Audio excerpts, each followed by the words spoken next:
নমস্কার, আপনাদের সকলকে স্বাগত জেলায় জেলায় খবরিলালে। আমি পূর্বা। আজকে জেলায় জেলায় খবরিলালে আমরা নজর রাখছি পশ্চিম মেদিনীপুরের খড়গপুর লোকসভা কেন্দ্রের একমাত্র বিজেপি বিধায়ক হিরণ চট্টোপাধ্যায়। তার জন্য স্পেশাল বঙ্গ বিজেপিতে স্পেশাল পদ তৈরি করা হয়েছে।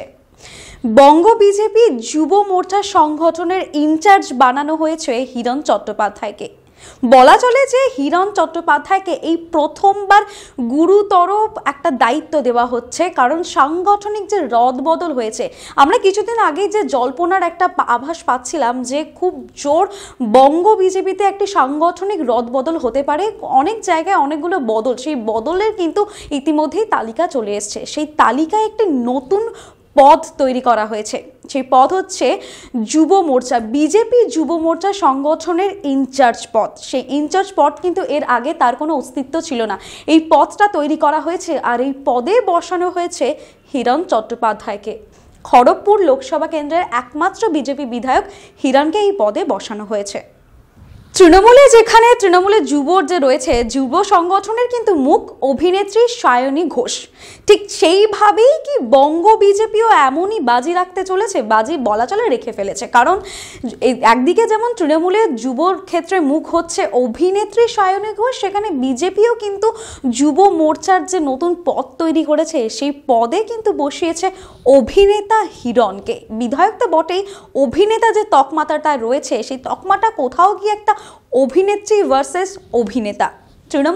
তৃণমূলের এই রাজ্যে তৃণমূলের শাসক দলের সব থেকে বড় প্রধান বিরোধী দল বিজেপি। সেই বিরোধী দল কিন্তু একেবারে বেছে নিয়েছে হিরণ, অর্থাৎ বিধায়ক, সেই সঙ্গে অভিনেতা। একটা খ্যাতি তো রয়েছে, সেই অভিনেত্রী তথা অভিনেতা বনাম কিন্তু একটা দেখা যাচ্ছে, আর দুজনেই কিন্তু যুব সংগঠনের মুখ হয়ে দাঁড়াচ্ছে। কারণ আমরা দেখেছি যে কংগ্রেসের রাহুল গান্ধী বলুন, তিনিও কিন্তু বারবার বলেছেন যে যুবদেরকে কিন্তু এগিয়ে নিয়ে যেতে হবে, কারণ এই সমাজে যুবরাই এখন ভবিষ্যৎ। তাই বারংবার কিন্তু যুবদেরকে নিয়ে প্রতিটি রাজনৈতিক মল নানা রকমভাবে রাজনৈতিক রণকৌশল দেখাচ্ছে। আর সামনেই লোকসভা নির্বাচন, সেই লোকসভা নির্বাচনের আগে কিন্তু আমরা দেখেছি বিজেপি বেশ রদবদল করেছে দেশের বিভিন্ন জায়গায়। বিধানসভা ভোট হলো, সেই বিধানসভা ভোটে যে 3টি রাজ্যে জয় হয়েছে, সেই 3টি রাজ্যে যেমনটা মনে করা হয়েছিল যে যারা প্রধানমন্ত্রী পাশে যারা থাকা উচিত, প্রধানমন্ত্রী যাদেরকে ভেবে রেখেছিলেন যে বানাবেন, সেই নামের তালিকা কিন্তু আসেনি। আমরা যাদেরকে ভেবেছিলাম যে মুখ্যমন্ত্রী হবে, গোটা দেশ জুড়ে কিন্তু বিজেপির রদবদল হয়েছে। আমরা কিন্তু দেখেছি বিধানসভা ভোটে বিজেপি যে 3 রাজ্যে জয় করেছে, সেই রাজ্যে যাদেরকে মুখ্যমন্ত্রী হিসেবে দেখার কথা ছিল তারা কিন্তু মুখ্যমন্ত্রী হননি, বরং উল্টে একেবারে আনকোড়া মুখকে নিয়ে আসা হয়েছে মুখ্যমন্ত্রীর পদে। তো ঠিক সেইভাবেই বঙ্গ বিজেপির যে রাজনৈতিক দলে নতুন যে সাংগঠনিক দলবদল হয়েছে, সেই সাংগঠনিক দলবদলে কিন্তু অনেকগুলো নাম এগিয়ে এসেছে। যেমন কলকাতা জোনের দায়িত্ব দেওয়া হয়েছে আসানসোল দক্ষিণের বিধায়িকা অগ্নিমিত্রা পলকে। সেইভাবেই কিষাণ মোর্চা, মহিলা মোর্চা, সংখ্যালঘু মোর্চা, এমন বিভিন্ন পদে বিভিন্ন ব্যক্তিকে দায়িত্ব দেওয়া হয়েছে।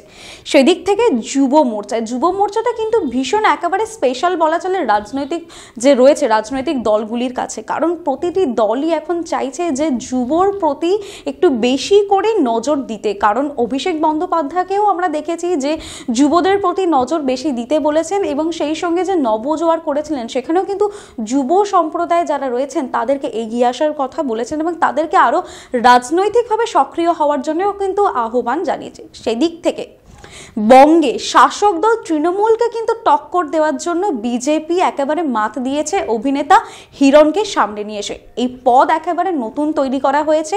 স্পেশালি এই পদ কিন্তু আগের কোনো, অর্থাৎ এই বিজেপি যুব মোর্চার ইনচার্জ পদ কিন্তু এর আগে এর কোনো অস্তিত্ব ছিল না। এই পদে বসানো হয়েছে অভিনেতা হিরণ চট্টোপাধ্যায়কে। এই যুব মোর্চার সভাপতি অবশ্য রয়েছেন ইন্দ্রনীল খা, তিনি কিন্তু আগেও ছিলেন, এখনও রয়েছেন, তবে ইনচার্জ পদ কিন্তু বাড়ানো হয়েছে আর ইনচার্জ পদে অভিনেতাকে বসানো হয়েছে।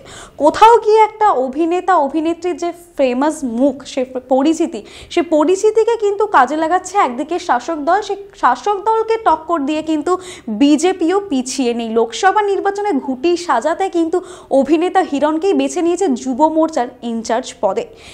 2021 সালে লোকসভা ভোটের আগে অমিত শাহের মঞ্চে কিন্তু হিরণ যোগ দেয় বিজেপিতে। তারপরেই যে ভোটের রেজাল্ট আসে সেখানে কিন্তু হিরণ দেখিয়ে দেয় তার জলবা। ভোটে যেতে এবং বলা চলে খড়গপুরের যে বিধায়ক, একমাত্র বিজেপি বিধায়ক কিন্তু এই হিরণ। তবে মাঝে কিন্তু গুঞ্জন শোনা গিয়েছিল যে এই হিরণই কিন্তু তৃণমূলে যোগ দিচ্ছে, কারণ একটি ছবি প্রচণ্ডভাবে সমাজ মাধ্যমে ভাইরাল হয়েছিল যেখানে দেখা গিয়েছিল হিরণ অভিষেক বন্দ্যোপাধ্যায়ের পার্টি অফিসে সেখানে বসে রয়েছে, অর্থাৎ জল্পনা উঠেছিল যে তিনি তাহলে কি তৃণমূলে যোগ দিচ্ছেন, সেই কিন্তু খবর মাঝে খুবই উঠেছিল। তার মাঝখানে এবার কিন্তু সেই হিরণকে বঙ্গের বিজেপি একেবারে নতুন মুখ দিতে চলেছে যুব মোর্চার ইনচার্জ পদে বসিয়ে। সেই সঙ্গে রাজ্যের সমস্ত খবরের জন্য দেখতে থাকুন জেলায় জেলায় খবরিলাল। খবর আপনাদের, নজর আমাদের। ডিজিটাল খবরিলাল, খবর আপনাদের, নজর আমাদের।